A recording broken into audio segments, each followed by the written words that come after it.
네, 안녕하세요.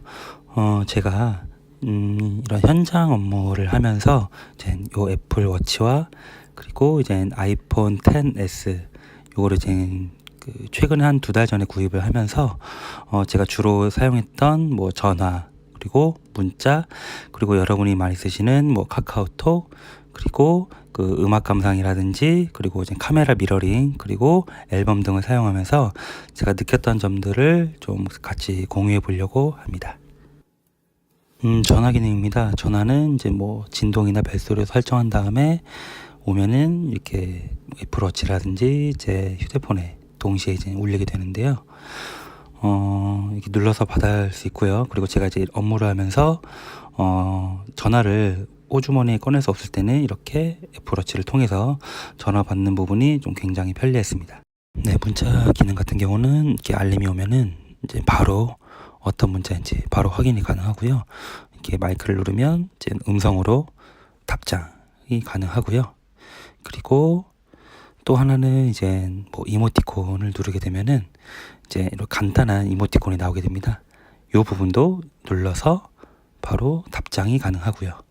그리고 요거 같은 경우는 이제 아시겠지만은 이제 아이폰끼리 이제 답장이 가능한데 이렇게 뭐 그림을 그려서라든지 뭐 글씨를 써서 이런 답장도 워치로 가능합니다. 네, 다음 카카오톡인데요.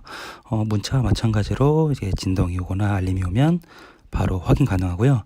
여기서 이제 답장 버튼을 누르게 되면은 뭐 음성으로 보낸다든지 이렇게 또 네, 음성 보내기도 가능하고요.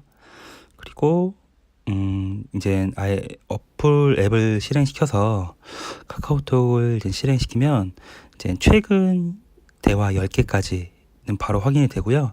여기서 마찬가지로 원하는 뭐 채팅 방에 들어가서 기존에 쓰던 거와 동일하게 그 뭐 이모티콘을 보낸다든지 가능하고요. 이모티콘 같은 경우는 이제 기본 이모티콘만 보낼 수 있고요. 뭐 기본 뭐 이렇게 간단하게 나와 있는 답장이라든지 음성으로도 카톡 가능합니다. 네, 다음은 이제 음악 감상인데 저는 멜론을 이제 이용해서 쓰고 있는데 이렇게 첫 실행하실 시에는 멜론 이제 로딩 시간이라 해야 되나? 이제 굉장히 오래 걸리더라고요. 그래서 이제 요 목록이 뜨게 되면은 뭐 마찬가지로 재생, 이전 곡, 다음 곡, 그리고 뭐 볼륨 조절도 가능하고요. 노래는 뭐 아시겠지만은 애플워치에서는 나오진 않고요. 조절도 이렇게 부드럽게 뭐 살짝 딜레이는 있긴 해도 그래도 조작하는데 문제 없고요. 옆으로 넘기면 이제 해당 노래에 대한 그 가사가 이렇게 나오게 되고요. 가사 부분 같은 경우는 뭐 따로 큰 딜레이 없이 바로바로 이제 가사가 잘 나오더라고요. 그리고 이제 요 가사 부분 말고 이제 또 반대쪽으로 또 넘기게 되면은 뭐 재생 목록이라든지 뭐 다른 음악들을 선택할 수 있는 게 나오는데 곡 재생 목록은 현재 제가 재생하고 있는 목록을 바로바로 확인할 수 있어서 뭐 다음 노래나 뭐 듣고 싶은 노래 바로 할 수 있고요. 그리고 여기서 이제 탑 100을 누르게 되면은 이제 노래가 이제 다른 노래가 나오게 되는데 이게 보면 아시겠지만 그 나오는 노래와 현재 나타나는 부분이 좀 딜레이가 좀 많이 심하더라고요. 그래서 이 부분이 조금 아쉬웠습니다. 네, 그 다음은 이제 카메라 미러링 기능인데요. 이 기능은 제가 뭐 업무를 할 때 쓰는 건 아니고 어디 놀러 가서 이제 사진을 찍을 때나 뭐 이런 특수한 상황일 때 사진을 많이 찍는데 이 카메라 미러링이 어떻게 되는지 제가 보여드릴게요. 일단 아이폰하고 이제 애플워치하고 이제 보시면은 제가 움직여 보면은 약간의 이제 뭐 딜레이가 발생이 되더라고요. 그래서 제가 이렇게 펜을 흔들게 되면은 보시는 바와 같이 아이폰에서 보여지는 것과 애플워치에서 보여지는 부분이 딜레이가 있는데 이 부분은 어차피 뭐 사진 촬영을 하는 거기 때문에 크게 뭐 문제되진 않았고 이렇게 사진을 찍게 되면은 뭐 셔터 렉이라든지 이런 부분은 조금은 존재하는데 뭐 불편할 정도로 그리 느리진 않았고요. 이렇게 사진을 한번 찍어 보기도 했고요. 그리고 누르게 되면은 이제 촬영했던 사진 이렇게 확대나 축소 부분도 애플워치에서 바로바로 확인이 가능하고요. 그리고 애플워치나 이렇게 미러링 기능을 사용하다 핸드폰을 끄게 되면은 이제 사용할 수 없다는 멘트가 나오게 되고요. 그리고 애플워치 요 카메라 미러링 같은 경우는 굳이 사진 촬영이 아니더라도 그 아이폰에 있는 촬영 기능을 다 사용할 수가 있는데 일단은 사진 그리고 옆으로 넘기면은 인물 모드, 애플워치에서도 인물 모드가 적용이 되고 정방향 찍기 되는데 파노라마 기능만 애플워치에서는 사용이 안 되고요. 그 외 기능, 비디오 촬영 아니면은 타임랩스, 슬로우 모션, 나머지 기능들은 다 정상적인 사용이 다 가능하고요. 문제없이. 그리고 여기서 또 하나 차이점이 나오게 되는데 사진 촬영을 하게 되면 이제 확대 기능 같은 경우는 돌려서 확대 축소 가능한데 특정 촬영 모드에서는 안 되더라고요. 일반 사진 촬영 모드에서는 확대 축소, 카메라 확대 축소 기능이 다 가능합니다.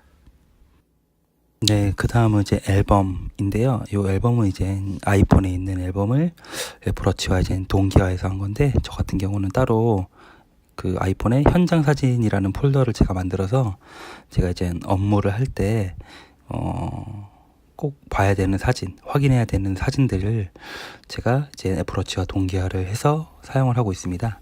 그래서 이제 요 애플워치에 이제 요 앨범을 실행하게 되면은 제가 해두었던 그 사진들이 나오게 되는데요.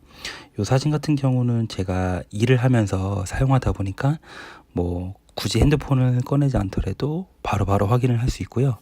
그리고 일을 하다 보면은 사진을 계속 봐야 되는 경우가 있어요. 요게 맞는 건지 봐야 되는 경우가 있는데 굳이 핸드폰을 꺼내지 않고 이렇게 앨범을 켜서 해두면은 확인할 때마다 이렇게 애플워치로 바로바로 확인하니까는 정말 좀 저에게는 많이 편하더라고요. 네, 그 다음은 제가 사용했던 보호 필름과 범퍼인데요. 간단하게 말씀드리면 보호 필름은 구매 후에 사용하지 않았습니다. 이게 약간 글라스 재질인데 붙여보니까는 터치도 안 되고 그리고 화질이 많이 저하됐고요.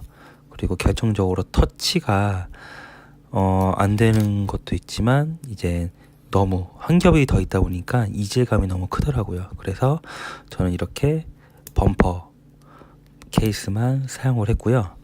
범퍼 케이스 끼우는 거는 워낙 이게 신축성이 있다 보니까는 끼우는 거에는 전혀 어려움이 없었고요. 다만 제가 이렇게 애플워치를 사용할 때 이거는 이제 저만 느낀 건데 실사용에서는 그런 부분은 없으실 텐데 이렇게 버튼이 꾹 누르게 되면 이제 전원 버튼이 들어오게 되는데 제가 업무를 하면서 이제 그냥 맨손으로 하는 게 아니라 이제 그 작업용 장갑을 끼우면서 사용하게 되는데 이렇게 그 장갑하고 버튼이 맞닿으면서 눌리게 돼서 이렇게 전원 버튼이 이제 자꾸 나오더라고요.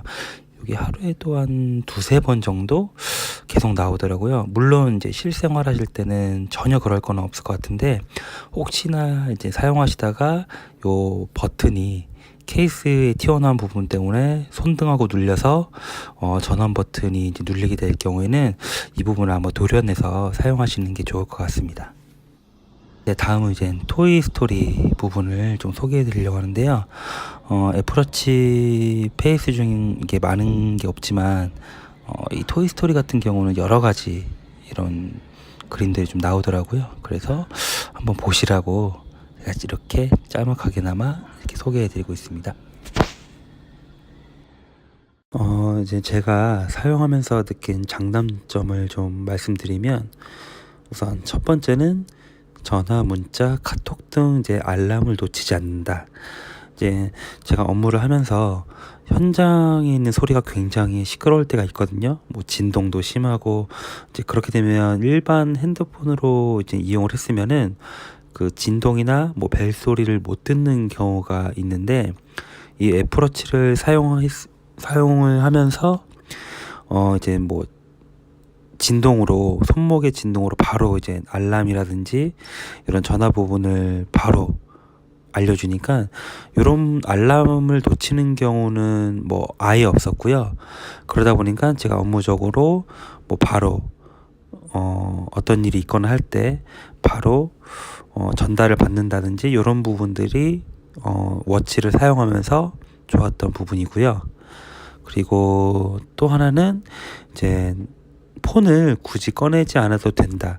이거는 이제 뭐 일해 보신 분들은 알겠지만 이 핸드폰이 굉장히 좀 걸리적거리는 경우가 있어요. 핸드폰을 뭐 문자라든지 전화가 올 때마다 수시로 핸드폰을 뭐 꺼내야 되는 경우도 있고, 그리고 뭐 답장이라든지 이런 부분을 할 때도 굉장히 뭐 장갑을 낀 채로 하든 뭐 아니면 장갑을 벗고 뭐 문자를 한다든지 이런 부분이 굉장히 좀 귀찮을 때가 많거든요. 이런 부분이 이제 애플워치를 통해서 해결이 되니까 굳이 제가 뭐 핸드폰을 꺼내지 않고 업무가 가능해서 이런 부분이 저에겐 굉장히 좋았고요. 그리고 뭐 업무할 때는 거의 잘 쓰진 않지만 그래도 이제 카메라 미러링 기능은 이 카메라가 뭐 제가 쓰고 있는 10S 같은 경우는 이제 뭐 카메라가 2개이다 보니까는 여러 가지 카메라 기능을 이용을 할 때 제가 후면 카메라로 제가 직접 찍을 때도 있지만 뭐 같이 사진을 찍을 때라든지 아니면 제가 이 사진을 찍을 때 뭐 카메라 핸드폰과 멀리 있을 때라든지 이런 상황이 있을 때 이제 이 미러링 기능 같은 경우는 정말 제가 찍을 때 많이 유용하게 사용했고 정말 좋았던 점이라고 생각을 합니다. 이제는 이제 제가 느꼈던 것 중에 이제 단점을 말씀을 드리면은, 첫 번째로는 가성비를 말씀드릴 수가 있는데요. 이 애플워치 금액 자체가 워낙 높다 보니까 저는 이제 44mm를 구매를 했는데, 이 가격 자체가 53만 9천 원이라는 좀 많이 비싼 가격이에요. 이 가격도 좋지만 그러면 이 가성비는 어떠냐를 물으시면은 좀 많이 과하다라는 생각이 들거든요. 물론 뭐 애플워치가 좋고 뭐 이쁘기도 하고 이런 점이 있긴 하지만 가격은 조금 과하지 않나라고 생각이 들고요. 그 다음에는 제가 앞에서 다뤘던 이제 그 음악 감상할 때 이런 딜레이 되는 부분이 좀 아쉽더라고요. 음악을 뭐 다음 곡이라든지 이런 뭐 이전 곡이라든지 재생을 했을 때 애플워치에 나오는 화면과 재생되는 음악이 딜레이가 좀 많이 심하더라고요. 노래는 다른 곡이 나오고 있는데 화면상으로는 이전 곡이 계속 표시가 돼 있고, 이 애플워치 화면을 다른 화면으로 돌린다든지 할 때 그제서야 현재 재생되는 곡이 나온다든지 이런 딜레이 되는 부분이 좀 심했는데, 이게 꼭 멜론에서만 그러는 건지 아니면 다른 뭐 제가 다른 음악 어플은 써보진 않았지만 멜론에서 그러는 건지 전체 다 그러는 건지 모르겠지만 제 기준에 멜론으로 사용을 했을 때 조금 아쉬웠던 점이고요. 그리고 영상에서 다루진 않았지만 이 애플워치 전용 그 어플이 생각보다 많이 없더라고요. 보통 이제 뭐 헬스라든지 이런 기능들을 많이 뭐 탑재는 하고 있지만, 근데 제가 그 업무하는 사람으로서 뭐 헬스 기능이라든지 이런 부분은 많이 사용하지 않거든요. 그런데 워치 어플은 대부분 그런 어플들이 많다 보니까 아무래도 사용을 할 때 어플이 좀 많이 부족하지 않나, 여러 가지 좀 어플들이 많지 않고 이런 부분이 좀 많이 아쉬웠습니다. 제가 애플워치를 사용하면서 장단점이라든지 이런 부분을 좀 설명을 드렸는데 좀 설명이 많이 부족하고 제가 느꼈던 것들을 100%다 담아내지 못했지만 그래도 좀 도움을 드리고자 영상을 좀 만들어 봤습니다. 여러분께서도 애플워치 4를 고민하시거나 아니면은 지금 사용 중인데 느꼈던 장단점들을 말씀을 해주시면 다른 분들한테도 공유가 되고 좋은 정보가 될 거니까 영상 봐주셔서 감사드리고요. 다음 영상으로 다시 찾아뵙겠습니다.